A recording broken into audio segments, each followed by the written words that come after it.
Panjang Perang Timur Tengah. Hanya dalam setahun, dunia menyaksikan salah satu destruksi terbesar dalam sejarah perang modern. Destruksi ini akan semakin besar jika perang meluas di kawasan. Pada Senin, 7 Oktober 2024, tepat setahun perang Gaza berkobar. Setelah setahun meluluh lantahkan jalur Gaza, menurut estimasi Shelter Cluster, Koalisi Internasional Pemberi Bantuan, butuh 40 tahun untuk membangun lagi seluruh bangunan tempat tinggal yang hancur. Bukan hanya tak ada tanda perang itu segera terhenti, melainkan perang juga cenderung bakal meluas. Kita mengamati, tidak ada keinginan dan upaya pihak berkonflik, terutama Israel, untuk menghentikan perang. Semua upaya perundingan gencatan senjata selama berbulan-bulan melalui mediasi Qatar, Mesir, dan Amerika Serikat buntu.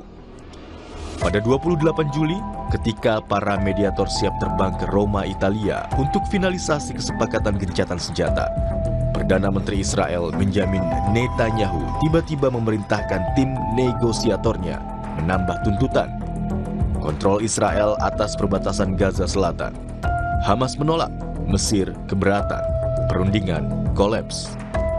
Oleh pengkritiknya, Netanyahu dituding sengaja membuat perintang agar memang tak terwujud gencatan senjata demi keberlangsungan jabatan politiknya.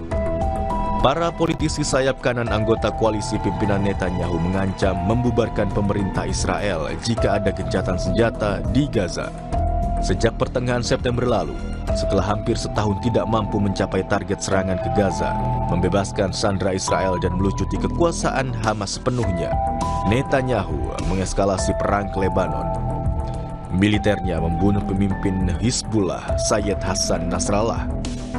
Netanyahu juga bersiap mengeskalasi perang ke Iran setelah pada awal Oktober ini sekitar 200 rudal Iran ditembakkan ke Israel.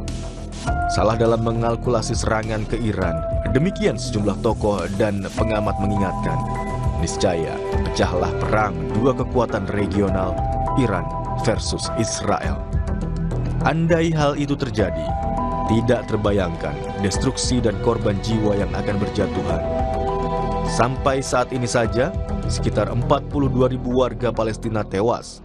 Sekitar 90% dari 2,3 juta warga Gaza menjadi pengungsi. Di tepi barat, ratusan warga Palestina tewas dalam serbuan militer Israel. Di Lebanon, setelah 3 pekan serangan Israel, sedikitnya 1.400 orang tewas dan 1,2 juta orang mengungsi. Korban jiwa juga dialami warga sipil Israel. Selain sekitar 1.200 orang tewas dan sekitar 250 orang disandra dalam serangan Hamas 7 Oktober 2023, puluhan warga mengungsi. Dalam setiap perang, warga sipil selalu menjadi korban. Semua kehancuran dalam setahun tragedi Gaza ini seharusnya mengingatkan dunia bahwa jalan perang menyengsarakan semua pihak.